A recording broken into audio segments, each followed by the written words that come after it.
Amazon với mức giá cực kỳ ưu đãi như đăng ký brand với USPTO, từ theo theo, từ trên Scout, logistics và warehouse. Xem hình thông tin chi tiết dưới phần mô tả nhé.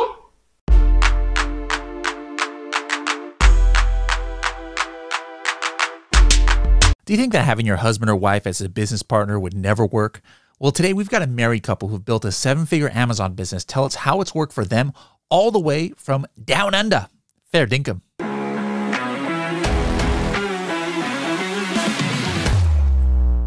Do you want to see how your listing or maybe competitors' listing rates as to best practices for listing optimization?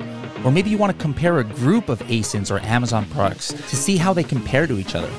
Maybe you want to see within seconds the top keywords for a single listing or a group of listings. You can do that and more with the Helium 10 tool Listing Analyzer. For more information, go to h10.me/listing analyzer. Hello, everybody, and welcome to another episode of the Serious Sellers Podcast by Helium 10. I'm your host, Bradley Sutton, and this is the show that's a completely BS-free, unscripted, and unrehearsed organic conversation about serious strategies for serious sellers of any level in the e-commerce world. And we're talking to some people across the world, and like I did a few weeks ago, this is an episode I'm doing like at about 11 o'clock at night, and the last one I was in my my Japanese robe, my yukata, because that's usually what I wear at 11 p.m. at night. But now I'm sporting this sporty hoodie because if some of you podcast listeners out there might remember Celine Dior, who's been on the podcast a few times. Well, one of her brands is Vitae Apparel, and she was kind enough to send me. But Vitae Apparel, guys, she actually finally made clothes for that goes for guys too. So VITAE Apparel. I don't get, this is not an ad. This is not a hashtag ad, everybody, because I don't get any commission or anything. But this is like the comfiest hoodie I've ever had. But anyways. We have two guests from around the world who have never been on the show before. Like I said, Celine has been on a few times. So why don't you go ahead and introduce yourselves? Yeah, thanks so much, Bradley, for having us on. We are a husband and wife team. Our names are Aiden and Alexandra. And yeah, we live in Perth, West Australia, and we're FBA sellers. Yes, and that is part of what she said is why I had them on, because I like highlighting different dynamics in e-commerce. I have had married couples on here before. I've had, two brothers. I've had two sisters. I've had father-son combos on the podcast. And so, a question a lot of people have is like, man, can it really work if my spouse is involved or we just get into each other's nerves and anything? But it's actually interesting how you guys even came on my radar. You, I'm saying this in front of her husband. You slid into my DMs on Instagram, but it'll be okay, guys. This is not a bad story here. But tell me the story around that, because I think it's quite interesting. Yeah. So we actually we've been longtime listeners of the Helium 10 podcast, like literally since we started selling on Amazon back in 2019, which really isn't that long ago, actually. But anyway, so we are also partnered with a company called 8Fig for our financing. And we listened to an episode where, Bradley, you had interviewed Dana, and she mentioned, and I think this might have been last year. It would have been last year in 2022. Yeah. And she was telling you a story about how there was this couple that is partnered with 8Fig and they live in Australia. And basically, like, we had an incredible Q4 in 2021 and really attributed that to like not ever having to go out of stock. Anyway, we listened to the episode and we were like, is that us? That has to be us. And then a couple months after we had heard that episode, we were talking about going to a 7-figure Amazon seller retreat in Bali, the one that's upcoming in June. You guys only do things around figures, 8-fig, 7-fig. I mean, like, I'm going to go ahead and start a 6-fig company and then you'll definitely sign up, I guess, huh? Yes. That's an interesting pattern. Yeah, that's a good pattern to have, I guess. So yeah, we heard that, Bradley, you were going to be coming to the retreat, and we more than likely won't be able to make it just due to timing things. Anyway, so we were actually— I'm sorry, guys. We're going to have to cut this podcast short. No, I'm very disappointed you guys can't come. I mean, it's in your neighborhood, guys. I mean, I think you can bring kids and everything. I mean, what a perfect, romantic second honeymoon, Amazon conference.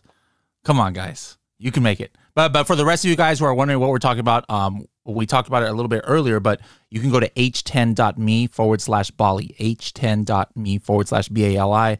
It's going to be a cool conference that it'll be my first time in Bali and my first time with this conference. Aiden, let's start with you.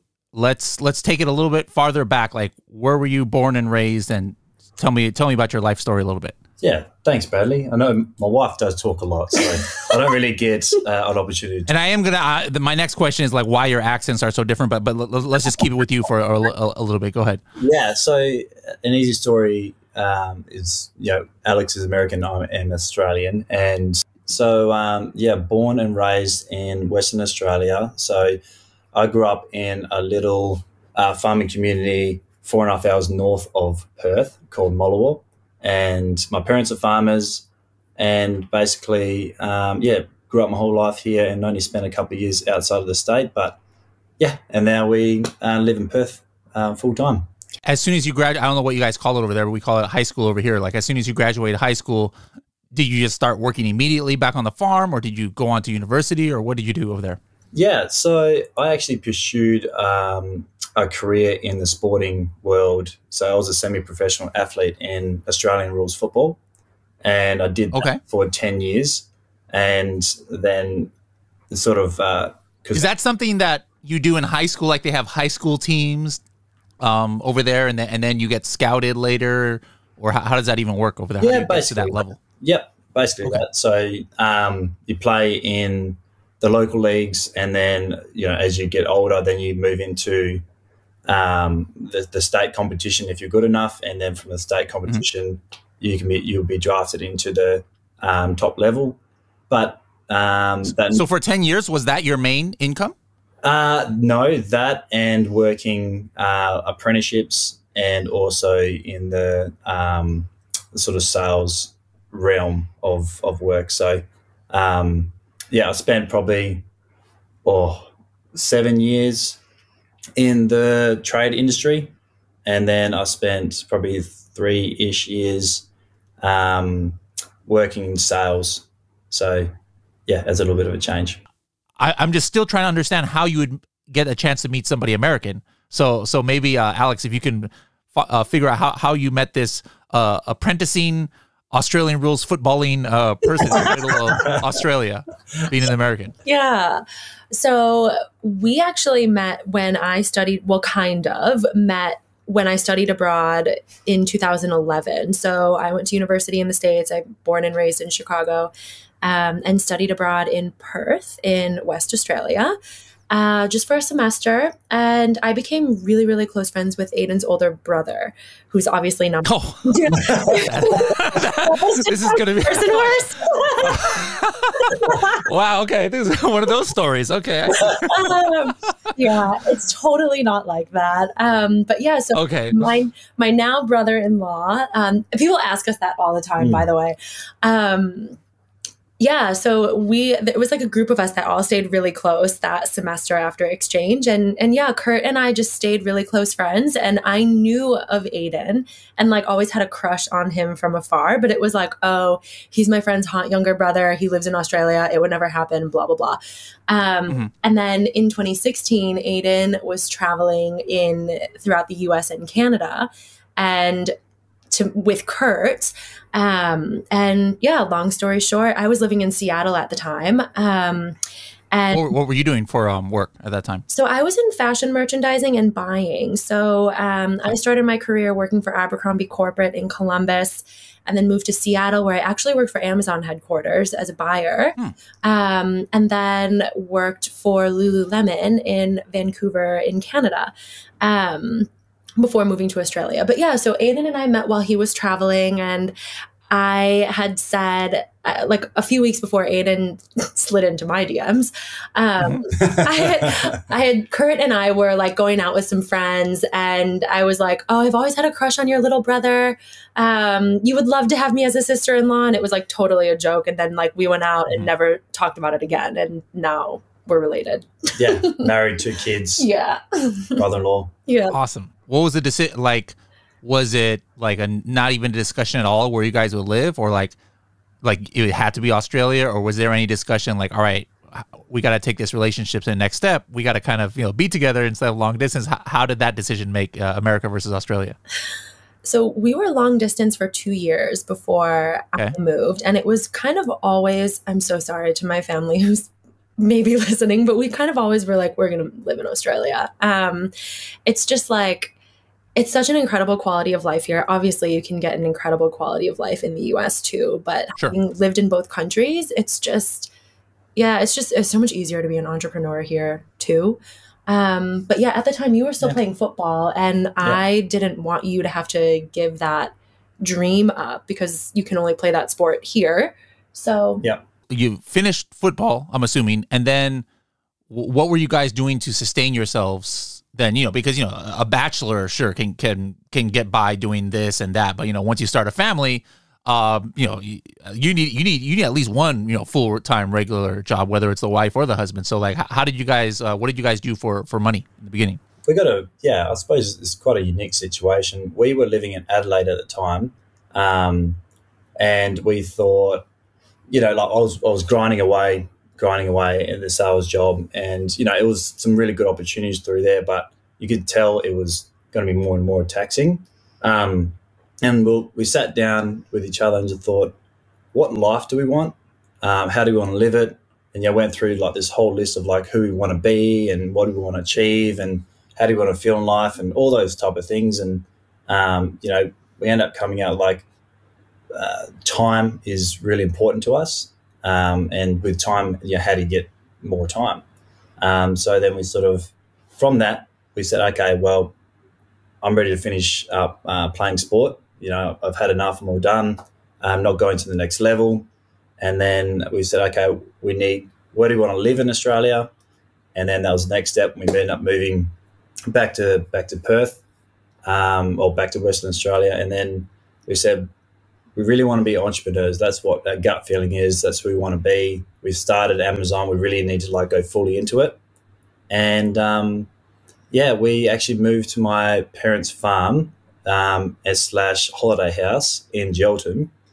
And we lived there for 8 months. Yeah, we lived there for 8 months with the intention of basically just focusing all in on our Amazon business. And So did that come from because you worked at Amazon and you knew what people were doing, or how did that, because that's not, in our world, probably all our listeners, selling on Amazon is like a no-brainer, but that's not necessarily a common thing that couples are like, let's sell on Amazon. Like they don't even, I would say 95% of the population doesn't even know exists. So is that where it came from? Because you knew, because of your experience with Amazon? Sort of, not really. That more just reaffirmed it. So when I moved to Australia, it was August 2018, and we were already pregnant with our first daughter. And I kind of just we both kind of just knew that we were, like Aiden said, going to be entrepreneurs. And when we were living in Adelaide, I must have clicked on some ad for a course. And so all these webinars started popping up, and I just went to a couple courses, how to sell on FBA, Amazon, blah, blah, blah. And then that's what clicked in my memory of oh, right, this is a thing that people do, back from my corporate days. And we built the business while we were our first year as parents. Yep. Yeah. And it's sort of just super unknown. I was working on my parents' farm so we could have income to let this entrepreneurial venture sort of come about and see what it was, what was going to happen. And the more we went into it, the better it became. And then it sort of reaffirmed okay, well, this is the direction we need to head in. So, and then through the course that we actually first bought to learn how to sell on Amazon, we shared our success story with them, and they brought us on as coaches and consultants. And so then when we moved off of Aiden's parents' farm, after those 8 months, then that became our living income while we were still, still building the business. It takes a few months to get, to really get started. I mean, let alone make money. I mean, just to develop products. I'm assuming you started in Amazon USA? Yeah, yes. Definitely. Yeah. Okay, so then from that time you decide to start selling on Amazon, we're talking months before probably you launch your first product. Yeah. So were you still just did you have money saved up, or were you still doing side jobs here and there, or how did you guys survive? That was when Aiden, so we started learning at the end of 2018, and all of 2019, that's when Aiden was doing his sales job and a semi-professional athlete. Then we moved to Perth, then we moved to Aiden's parents' farm. And that was when we were like, the focus is to basically minimize living expenses and like work. What kind of farm is it? Just curious. Yeah. So it's wheat and sheep. It's what? Wheat and sheep. So grain and sheep. Anh chị đang bán hàng trên Amazon. Skyrock cung cấp các dịch vụ dành cho các nhà bán hàng trên Amazon với mức giá cực kỳ ưu đãi như đăng ký brand với USPTO, từ theo Liên, từ cho Scout, logistics và warehouse. Xem hình thông tin chi tiết dưới phần mô tả nhé. So, okay. I thought you were talking about a specific kind of sheep. I was like, I've never heard of that sheep. It's two different things we're talking about here. Okay. You see, Alex, you gotta translate a little bit here. No. Okay, I got it. All right, cool. Yeah, specifically it's grain and sheep, and they own about 5 farms in the region they're in. So yeah, about 20,000 acres of farmland. Yeah. Yeah. Are you guys still selling the very first product that you launched? Yes, we are.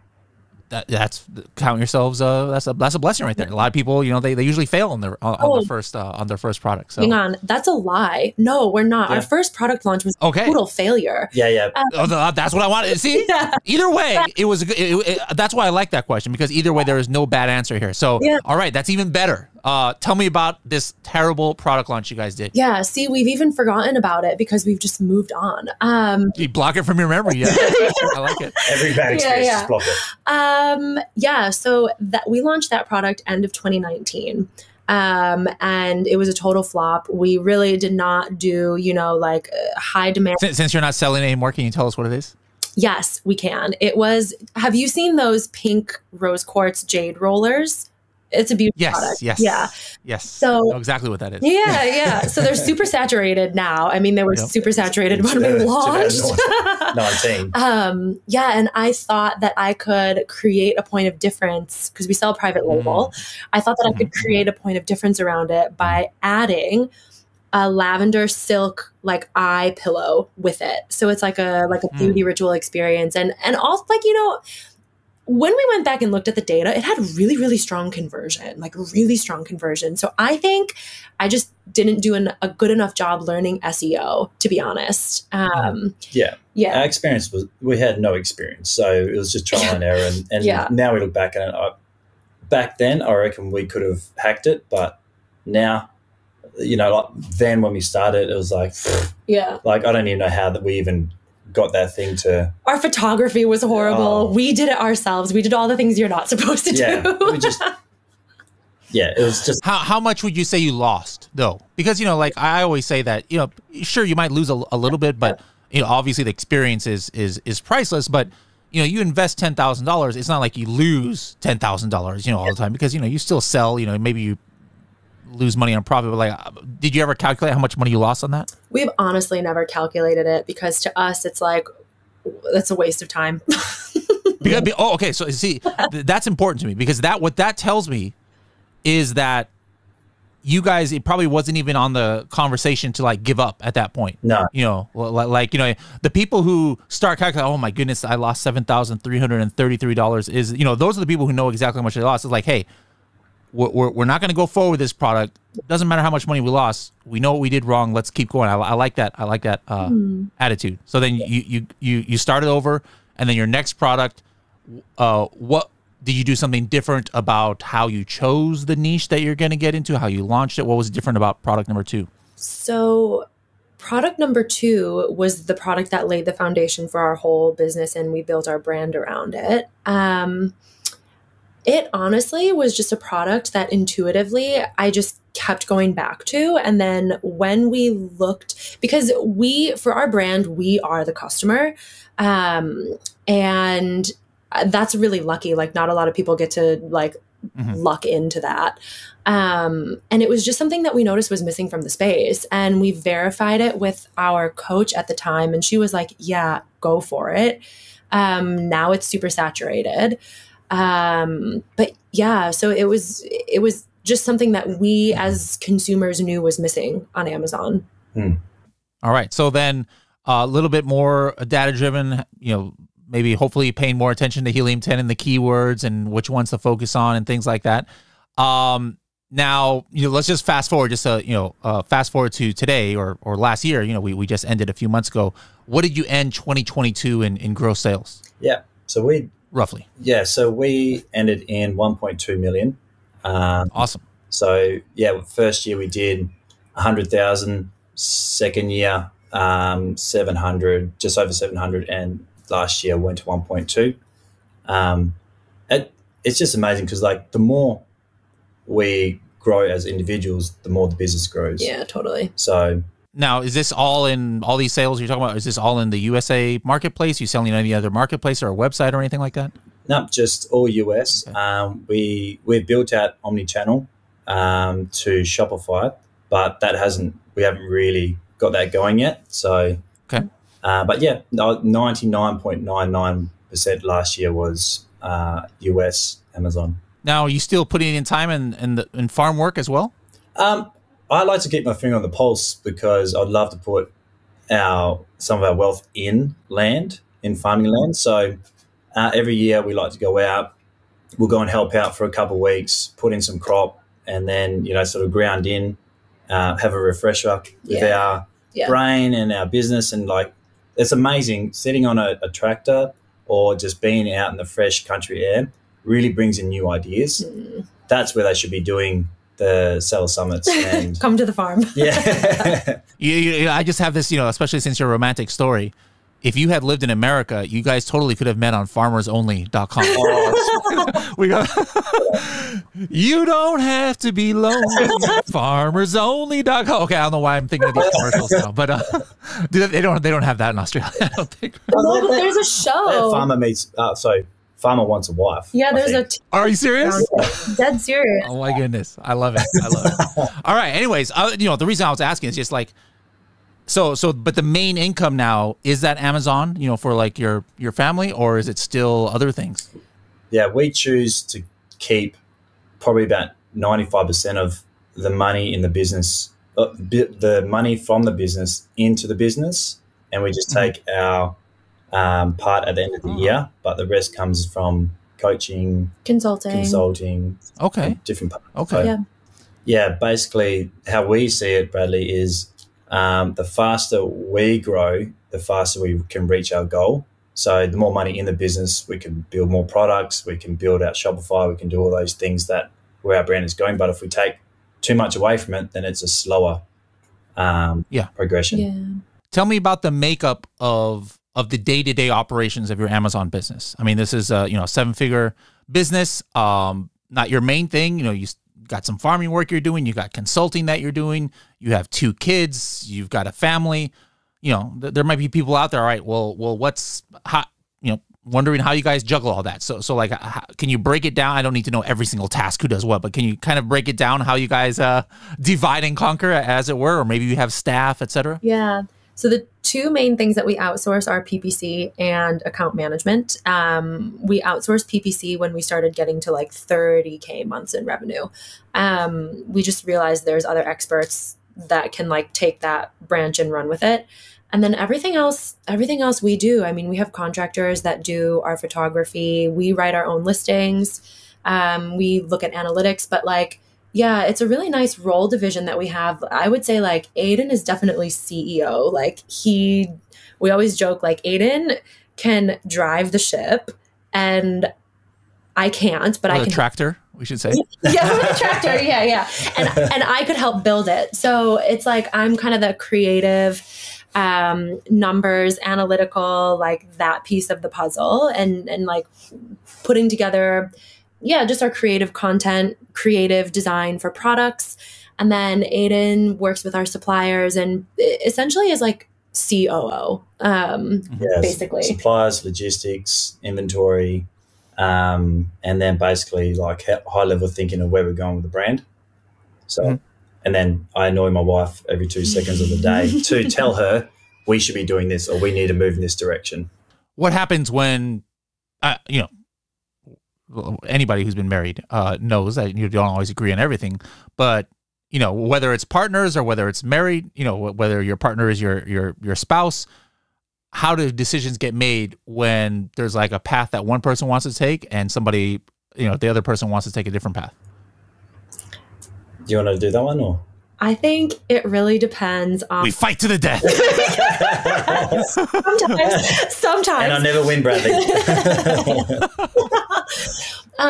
Honestly, it depends on like how well I'm looking after my mindset, if I'm being super honest. Like if I'm doing like a crap job at looking after my mental health and like my emotional stability as a person and as a woman, I'm harder to work with. And I know that. So I think like we just have very intentionally curated times throughout the week where we make sure like, hey, we're talking about like all the PC things during this time, or like we're talking about all of the high level vision stuff during this time, and just making sure that we always like actually on the calendar have an invite to like a container to make sure that important stuff gets talked about. Yeah, I think you learn along the way with entrepreneurship that when you are building a business or you've acquired a business or whatever you're doing, that it does integrate into your personal life, no matter how much you try and not let it.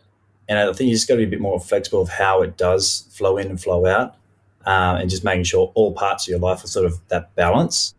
But yeah, I think people don't really quite get that, that's like your kind of like your wealth generator, and you're working as a team to build that wealth generator, and it has to cross over a little bit into the personal life. So, I think we just learned that when we need space, we need space. When we don't need space, we, keep the flow going. But yeah.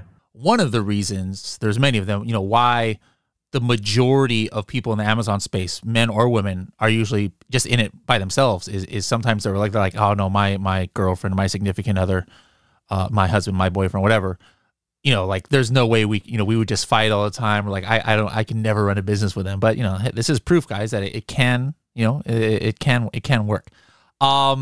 Taking it back a little bit to some Helium 10s, favorite Helium 10 tool or strategy that you guys use on your business? Oh, Cerebro is the best. Yeah, by far. Yeah. Cerebro just tells you all the whole story. You said you've been avid listeners of the podcast. Any favorite guests that you've had, or something that was game changing for you guys that you heard from somebody that we had on the show? Yes, I love listening. I can think of like 2 instances where we just like got this really literally game changing piece of information. One, when we needed a new supplier for that first good product that we launched. It's like an episode from like 2019 or 2020. And I think it was, I forget who it was, but he took you through the method of how he uses Alibaba to find quality suppliers. And that was QUYYN. Yes. Yes. That changed everything for us. We find all our suppliers using that method. And then the second one that I could think of personally was talking about FBM. Back when, because our products are non-essential, like if you remember back in 2020, the non-essential inventory freeze. Mm-hmm. We just learned a lot of really good pointers from that episode. Personally, I'd probably listen to an episode every 2 to 3 days of yours. For me, because I came from a completely different background where I was, focused on being an athlete and, in the trade industry and those type of things. I was nothing to do with e-commerce or how products even worked in that way. So I actually learned from your podcast how to actually how to build our business, what to be looking at, getting all the information from lots of different sellers through who you interviewed. And I just would listen to it all the time. And it just it just built my knowledge so quickly. And you've had some of our mentors on there, like we had Kellyanne and Paul. That you Paul lately.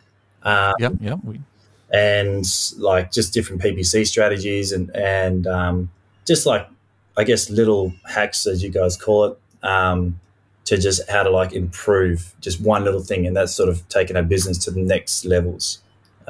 Cool. Well, as you guys know, on the podcast, we have our 60-second tips. Used to be 30-second tips, but you've learned. And from those, so now it's time to pass it on. So you've been in the game for a few years now. So what is something that you think is somewhat unique that you guys are doing? And it doesn't have to be about Helium 10, doesn't have to be about Amazon. It could be a life hack or something, having a newborn baby and running a business, or it could be some cool PPC tip. But why don't each of you give a 30 to 60 second tip right now to pay it back to all those who or to the podcast that you learned from as well. Yeah. Pay it forward, I should say, not pay it back. Yeah. I think the biggest game changer for us has been learning to differentiate the difference between income and wealth. So many people, when they start an Amazon business, they're like, or any e-commerce business, they're like, I want to quit my job. And I say to them, don't. Have an exit strategy, build to exit, keep your job, allow that to be the thing that pays for the groceries, pays for the rent, the mortgage, whatever. And then build your business on the side, exit for multi 6, 7, whatever figures, which is ultimately going to change your life versus leaving a job and then like putting so much pressure on the business to then be the thing that puts bread on the table. I like it. Hayden, go ahead. Yeah, I would say mine is completely to do with mindset. Like we talk about hacks all the time. Like I don't think we need another hack, but that's what we got Kevin King for and those great people. But I think it's all to do with mindset. So like every time you come across a barrier, it's only to help you learn and grow. So like if you go through that barrier and you learn from that and you grow from that, your business becomes better on the other side. So to me, I guess my wisdom would be your business can only grow as much as you grow as a person. So that's basically my okay. Yeah. Now, what would you say to somebody out there, man or woman, maybe, they kind of think that, I probably would be stronger and be able to do more and accomplish more if my significant other was in it with me. Like, what's some words of advice for those who may be reluctant on how to get that started? Like, obviously, you guys have been working on this for years. We can't compress all of what you've learned into 2 minutes here, but what would be your best advice for those people? Be willing to listen to the other person, and really, if there's one person in the world that you can trust to build a business alongside, it's the person who's your partner, right? Yeah. And yeah, just be willing to listen and patience. Yeah. Excellent. Yeah. I would say leaving your ego at the door is a big one, because like you got 2 great brains, 2 great energy, 2 great bodies, like put them all together and you got a winning combination. If you're going to marry someone, that's like your better half of you, right? Or more of you. So if you leave your ego at the door and you don't want to fight and bicker about things and just like want to grow life, then you can have great success with each other. What's another thing that you guys have that's unique, but there's a lot of people out there, married or not, there's a lot of people who live outside of the United States are like, hey, I worry about, running a business where, I don't have boots on the ground. So have you guys run into any obstacles, being in Australia, having products manufactured in China, and then the products are being sold in USA, like, with inventory and shipping? And if so, like, how have you overcome them, or is it pretty smooth sailing for you? Honestly, like the biggest hiccup for us has been navigating international tax and finding the right teams to help us do that, I think. Yeah. We've had like little things like out of stock, like a product going down for no reason at all. But like as you look at it, like the search volume has gone down and all that stuff, like in the micro level of the US has changed because of the recession, all that stuff, right? So, but I would say, right, yeah, tax has been the pain because it's like everyone's giving you different information. So we're always trying to work that one out. Do you have to pay like some kind of tax in Australia as well, for even though you're selling only in America? It just depends on where your company is set up. So like, for us, because we're both tax residents of Australia, our tax flows into Australia, even though we're an LLC. And then we have again, this is obviously not tax advice, but we have an Australian company here. And so, yeah, like, and that's again, like putting those pieces together through lots of different consultations and partners. Important to ask professionals, not to try and just like, yes, I'll just do whatever I want. And then if the government wants to stop me, let them know that's not something you guys should mess with. All right. Well, this has been a great story. Like I didn't know almost any of this, before, but I knew it was going to be kind of cool just from your story. Like how cool is that you just randomly, they didn't even say your name, on it, but you're like, wait a minute, I think they're talking about me on this podcast, So that was so cool. If people want to reach out to you, find you on the interwebs, how can they find you guys? Yeah. Connect with us on Instagram.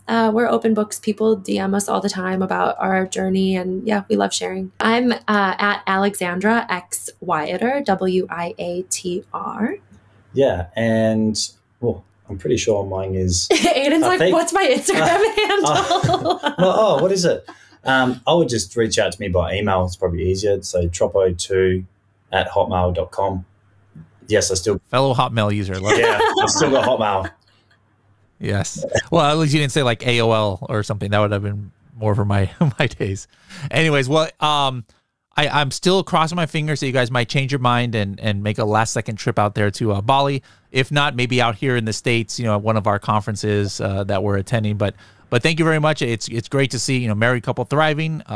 And hope you, I don't hope, I know that this episode is going to serve as inspiration to hopefully some of our other listeners out there. So thanks. And we'll be definitely reaching out to you next year to see how your journey's going.